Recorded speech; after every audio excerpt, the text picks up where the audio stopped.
Hello and welcome back to this all new episode of Sam Explains the World. I'm your host, Samantha Bremekamp, and welcome to Media Part 3. On this episode, I'm going to share with you different types of lenses and other things that help you depending on what it is that you're interested in, and perhaps you just wanted to learn something. So sit back, relax.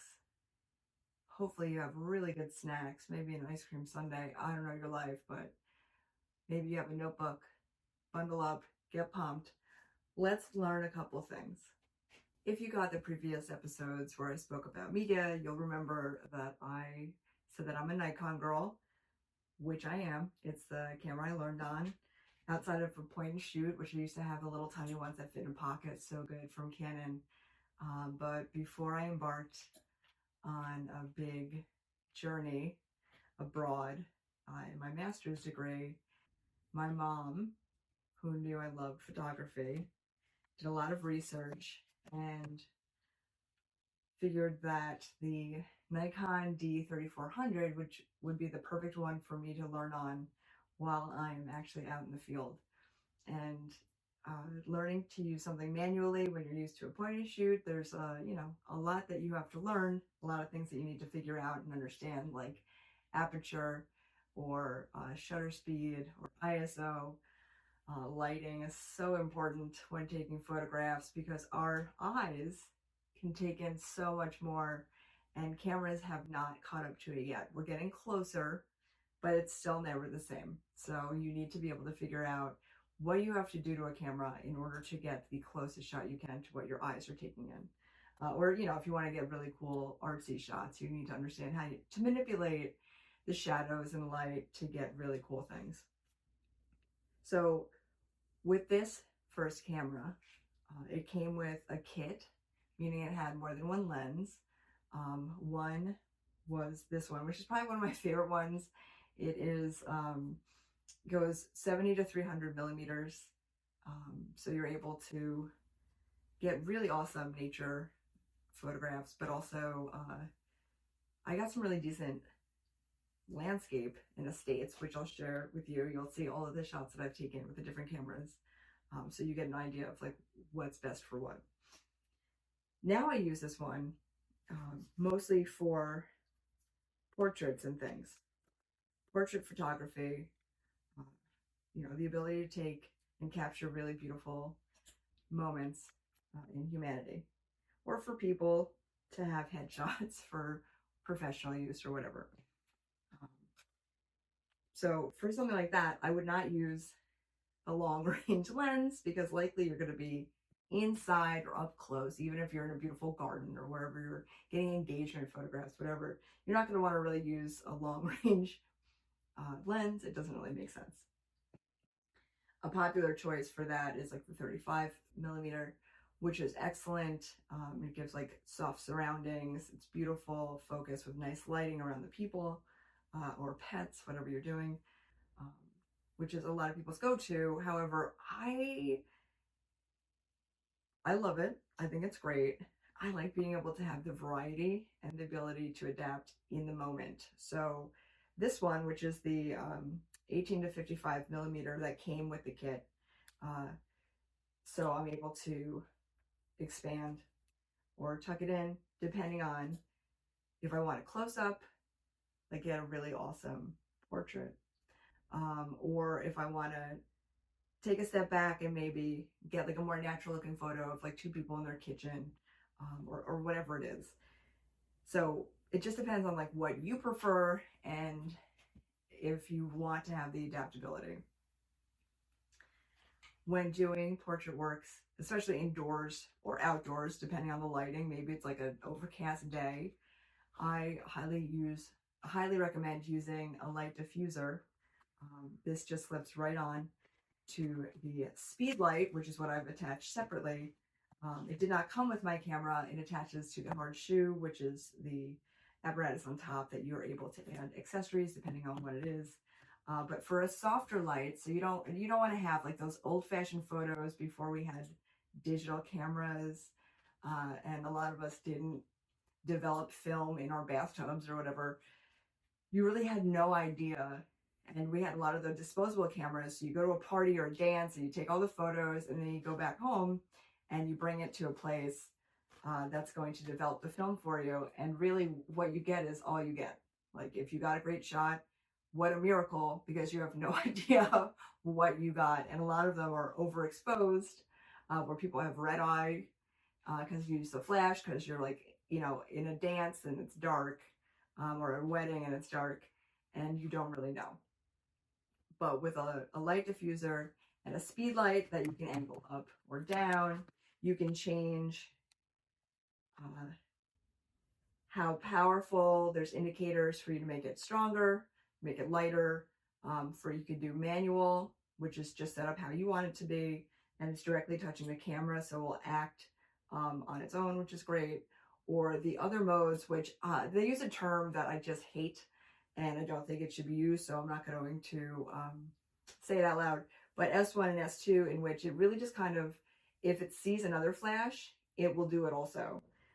So when I'm taking shots like that, and if I need to have the bigger flash, like I'm doing, I don't know, an estate, and I need to capture the really awesome nooks and crannies of these grand rooms, I'm going to want to use a bigger light that I can direct in different ways depending on where the shadows are, or a diffuser if I'm getting like beautiful, soft, but strong photos of people.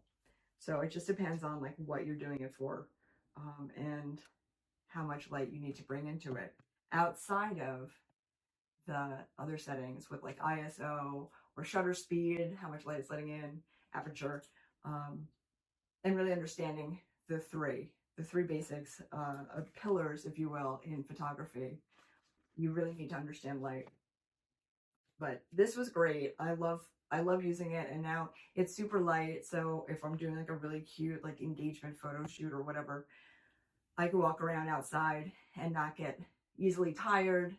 It's invigorating, keeping up everybody's energy, because you want to bring a great attitude and get everybody super happy and jazzed and laughing to get really natural, beautiful, smiling photos.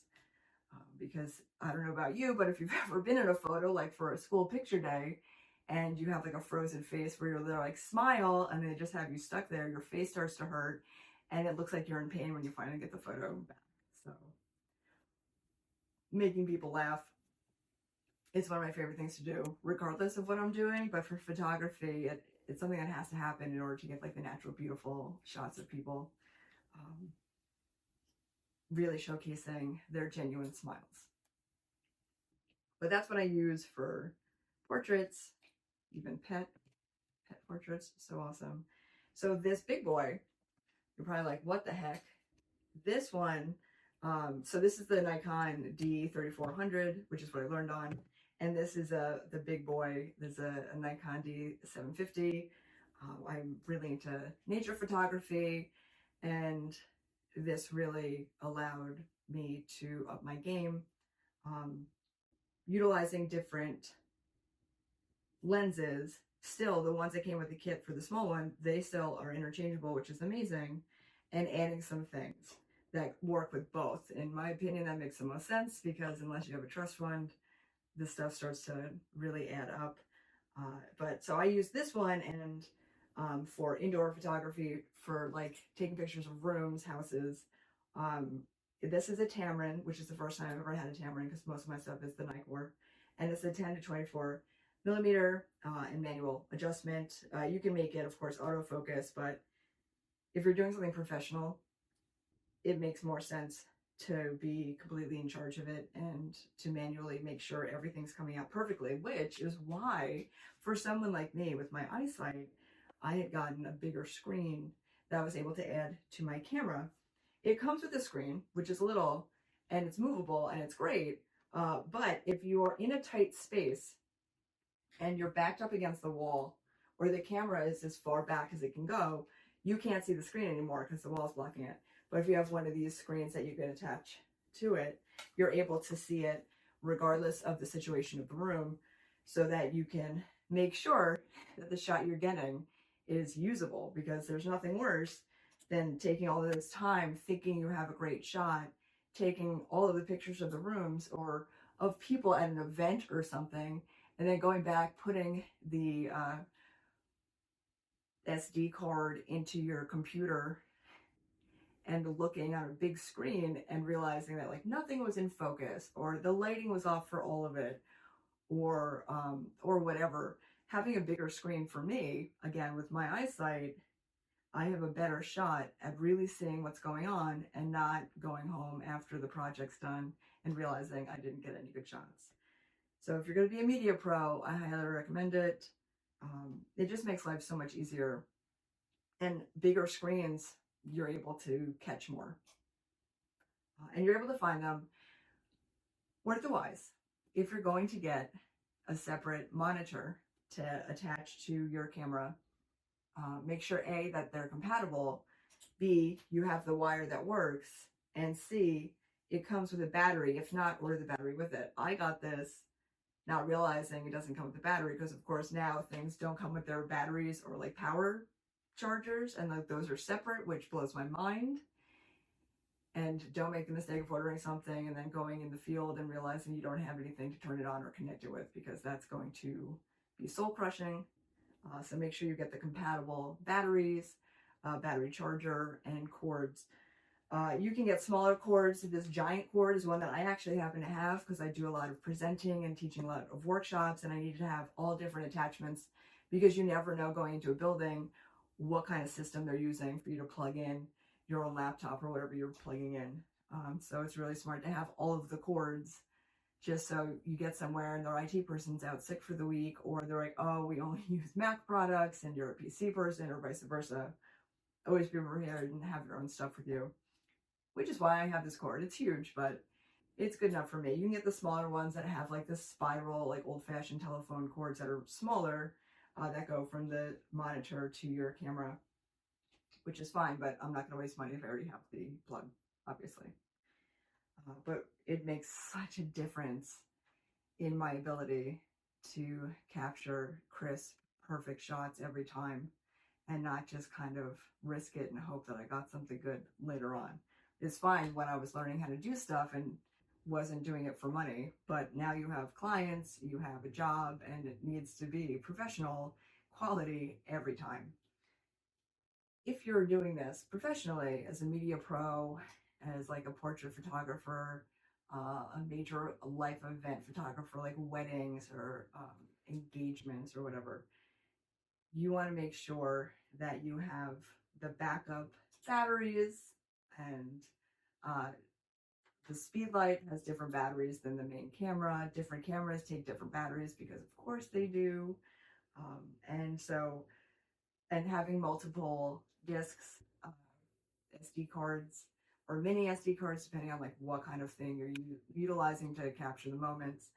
Um, you always want to use a fresh one for a new event, and you want to make sure that everything that you're capturing is worth the money they're paying you, because otherwise you're going to have a very short-lived career as a media pro in whatever you're doing.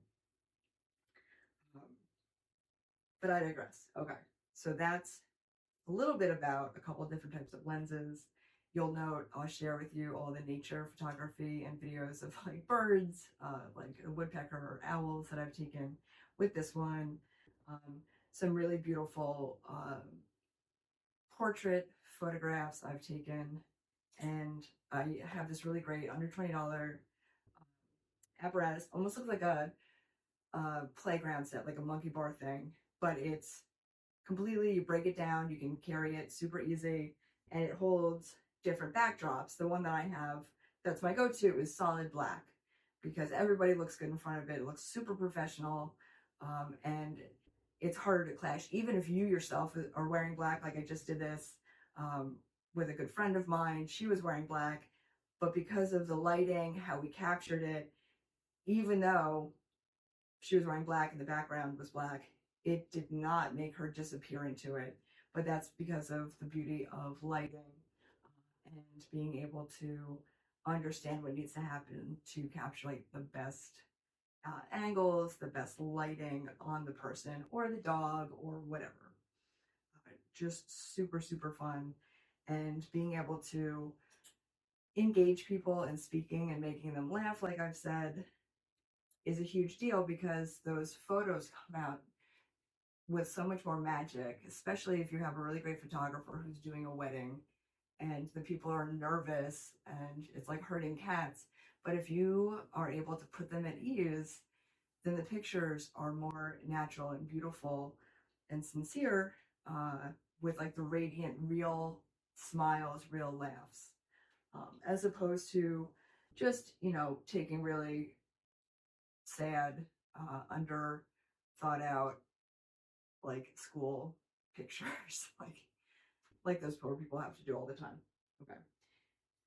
If you're someone who loves getting landscape or the night sky and you want to get all of the stars as much as you can take in the Milky Way, then you definitely need to have this wide angle lens, this beauty. Uh, I can't even tell you how incredible it was when I first used it, as an amateur photographer, getting pictures of the sky. It was like just so cool that I was able to capture like 5 stars, living across from New York City at the time where there's so much light pollution.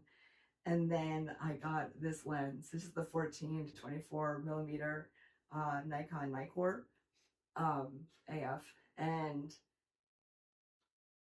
it is insane how much it's able to take in and how many stars are in the sky that I was not aware of, looking straight up, thinking that 5, that's a lot. And of course, there's billions. And a lens like this will capture it. And if you want to get a beautiful landscape shot, a huge estate, you need a wide lens. And this is absolutely for you.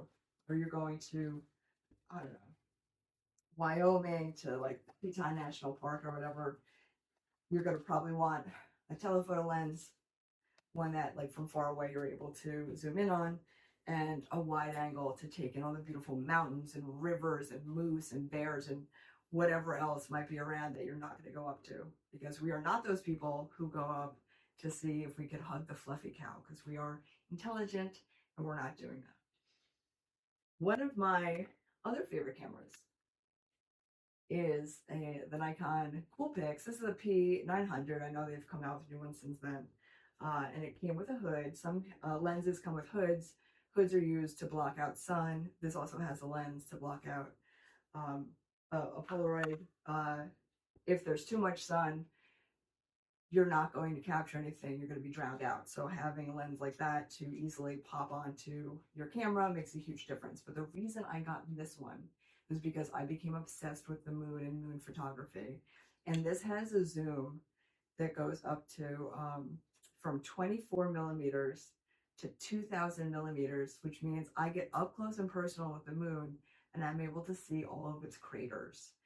So this is what I use to do any of like my astro photography, or when I go birding, because yes, I am that nerd as well. So if I'm going to go look at baby owls, owlets, who are fledglings, so meaning they're about to fly the coop and like go become their own little owl adults, I use a camera like this because the zoom is so incredible. The imagery is so crisp. The videos are fantastic, and it picks up sound in a brilliant way. And it's light, so I can use this and run. So if there's something happening and someone's like, "Get your camera, this is madness," this is usually my go-to. If I have a lot of time to play around or set up a shot, then I'm absolutely using one of my DSLRs and bringing some of the different lenses, like the big wide range or the telephoto or the up close and personal, good for portraits lens. But if you are running and you're not going to have a tripod or whatever, or time is of the essence, like this I always have in my car for when I get a call from a friend, photographer friend, who's like, "Oh my God, there's owl babies here, let's go."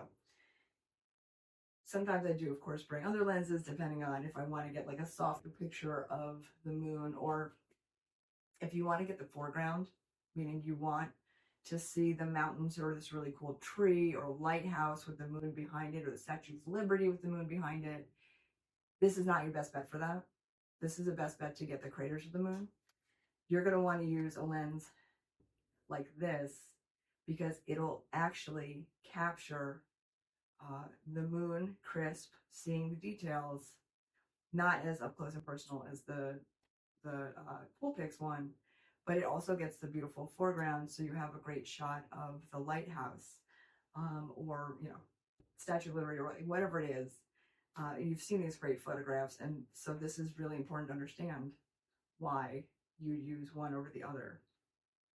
If you don't have real cameras, are not interested in real cameras, or are saving up for real cameras, but still want to have the ability to do some of these things, a lot of smartphones have really great photographic capabilities, but some of them can't do as much as you'd like. So you can get a little accessory like this little telescope that clips onto your phone and can get really close-up shots of birds and stuff, which is awesome. Just like keep that in your purse or your car, because you always have your phone on you. Or if you're going to nerd out in the other way and you see a really cool bug in the garden or whatever, and you want to do macro, instead of having to spend so much more money on like a macro lens, which is very specific for macro photography, which if that's what you're going to do, cool, definitely invest when you have the money. But a little kit like this is super inexpensive, like under 20 bucks, and you just clip on whatever lens you want to use. They have like the fisheye, they have like some funkadelic ones to make it look like it's like a diamond, like with all different angles, or the macro. So the macro I love if I want to get up close and personal with a ladybug, or the hairs and fibers on a fledgling plant that I'm sharing, or a bumblebee or whatever. You just clip this right onto your phone. Make sure it's on the correct lens if you have multiple on your phone, and have a lot of fun. Macro photography can be really awesome and very rewarding, and it kind of gives you an insight into an entire environment that you don't normally have access to.